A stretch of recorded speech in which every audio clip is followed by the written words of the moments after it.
Hello student, তোমরা যারা ক্যালকাটা ইউনিভার্সিটির আন্ডারে সেকেন্ড সেমিস্টারের ছাত্রছাত্রী আছো, তোমাদের জন্য আজকের ক্লাসটা খুবই গুরুত্বপূর্ণ। আজকে ক্লাসে তোমাদের পরিবেশবিদ্যা সাবজেক্টের মক টেস্টের প্রশ্নপত্র নিয়ে আলোচনা করব। আমাদের টোটাল 3টে মক টেস্টের সেট তৈরি করা হয়েছে, সেট 1, সেট 2 এবং সেট 3। এইভাবে 3টি সেট আমাদের তৈরি করা হয়েছে। তার মধ্যে আজকে ক্লাসে তোমাদের সেট 1-এর প্রশ্নপত্রটা নিয়ে আলোচনা করব এবং তোমাদের সিলেবাসের মধ্যে মোস্ট ইম্পর্টেন্ট প্রশ্নগুলো বাছাই করে এই মক টেস্টের সেটগুলো তৈরি করা হয়েছে। আর তোমাদের যে এমসিকিউ প্রশ্ন থাকে 10টা, প্রথমেই 10টা তোমাদের এমসিকিউ প্রশ্ন পাবে। সেই এমসিকিউ প্রশ্নগুলোর অ্যান্সার কিন্তু তোমরা আজকে ক্লাসে পেয়ে যাবে, অর্থাৎ প্রতিটা সেটের সঙ্গেই তোমরা এমসিকিউ প্রশ্নের অ্যান্সার পেয়ে যাবে।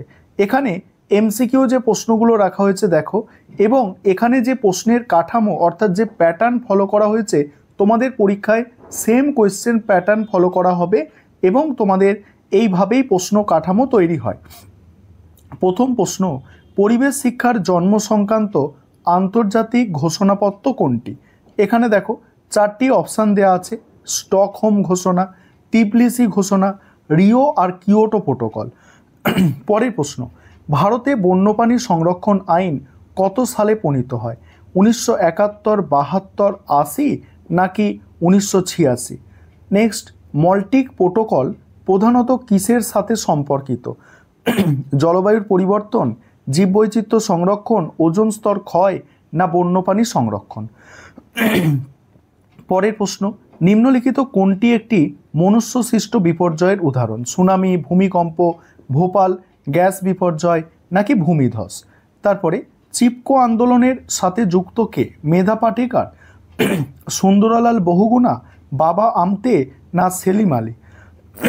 পরের প্রশ্ন, পরিবেশ সংক্রান্ত আন্তর্জাতিক চুক্তির মধ্যে কোনটি জীববৈচিত্র্য নিয়ে কাজ করে? মল্টিক protocol, Kyoto protocol, convention on biological diversity নাকি প্যারিস চুক্তি? পরের প্রশ্ন, ভারতের পরিবেশ সংরক্ষণ আইন কত সালে প্রণীত হয়? 1974, 81, 86 নাকি 94? পরের প্রশ্ন, দুর্যোগ ব্যবস্থাপনার প্রথম ধাপ কি? প্রশমন নাকি প্রস্তুতি, সারাদান নাকি পুনরুদ্ধার? নেক্সট আছে দেখো, নেক্সট হচ্ছে অপ্রথাগত পরিবেশ শিক্ষার একটি উদাহরণ: শ্রেণীকক্ষে বক্তৃতা, ইকো ক্লাব, বোর্ড পরীক্ষা নাকি পাঠ্যপুস্তক পঠন? তারপরে জনসংখ্যা বৃদ্ধির কারণে পরিবেশের ওপর একটি প্রধান প্রভাব হলো শিল্পের বিকাশ, বনাঞ্চল বৃদ্ধি, প্রাকৃতিক সম্পদের হ্রাস আর আবহাওয়ার স্থিতিশীলতা। এবারে 2 নম্বরের প্রশ্ন দেখো, 2 নম্বরের প্রশ্ন তোমাদের টোটাল 12টি থাকবে এবং তার মধ্যে তোমাদের 10টি প্রশ্নের অ্যান্সার করতে হয়, অর্থাৎ 2টো এক্সট্রা প্রশ্ন দেয়া থাকবে। এবারে তোমরা 2 নম্বরের প্রশ্নগুলো দেখে নাও। একটা তোমাদের এখানে বিষয় বলি যে তোমাদের কিন্তু ইএনভিএস সাবজেক্টে স্টাডি মেটেরিয়াল তৈরি করা হয়েছে আমাদের।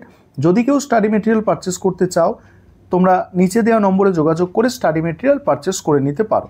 এবারে হচ্ছে দেখো, এখানে 2 নম্বরের প্রশ্ন যেগুলো আছে, পরিবেশ শিক্ষার 2টি তাৎপর্য, টিবলিসি ঘোষণাপত্রের 2টি মূল লক্ষ্য উল্লেখ করো, বিপর্যয় ও বিপদ ডিজাস্টার আর হ্যাজার্ড এর মধ্যে 2টি পার্থক্য।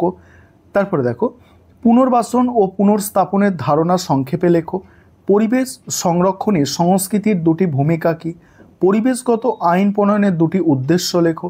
নেক্সট, প্রাকৃতিক দুর্যোগ ভূমিকম্পের 2টি ফলাফল লেখো। পরিবেশ শিক্ষায় আইসিটি তথ্য প্রযুক্তি কিভাবে সাহায্য করে? পরিবেশ সচেতনতা ও পরিবেশ শিক্ষার মধ্যে মূল পার্থক্য কী? কিয়োটো প্রোটোকলের মূল লক্ষ্য কী ছিল? নর্মদা বাঁচাও আন্দোলনের মূল দাবি কী ছিল? তারপরে পরিবেশ বিধি বাস্তবায়নে আইনগত 2টি সমস্যা উল্লেখ করো। এবার 5 নম্বরের প্রশ্ন, 4টে অ্যান্সার করতে হয়, তোমাদের 2টো প্রশ্ন এক্সট্রা দেয়া থাকে। এখানে আমি 5 নম্বরের যেগুলো রেখেছি দেখো, পরিবেশ শিক্ষা কাকে বলে, এর ধারণা, সংজ্ঞা এবং গুরুত্ব বা তাৎপর্য আলোচনা করো। নেক্সট আছে মল্টিক প্রোটোকল এবং কনভেনশন অন বায়োলজিক্যাল ডাইভার্সিটির মূল উদ্দেশ্য সংক্ষেপে ব্যাখ্যা করো। নেক্সট আছে পরিবেশের ওপর জনসংখ্যা বৃদ্ধির ক্ষতিকারক প্রভাবগুলি আলোচনা করো। নেক্সট আছে দুর্যোগ ব্যবস্থাপনা সম্পর্কে আলোচনা করো এবং দুর্যোগ সতর্কতা ব্যবস্থার গুরুত্ব লেখো। নেক্সট টিকা হচ্ছে ইকো ফেমিনিজম আছে। নেক্সট আছে পরিবেশ শিক্ষায় তথ্য প্রযুক্তি ও গণমাধ্যমের ভূমিকা আলোচনা করো।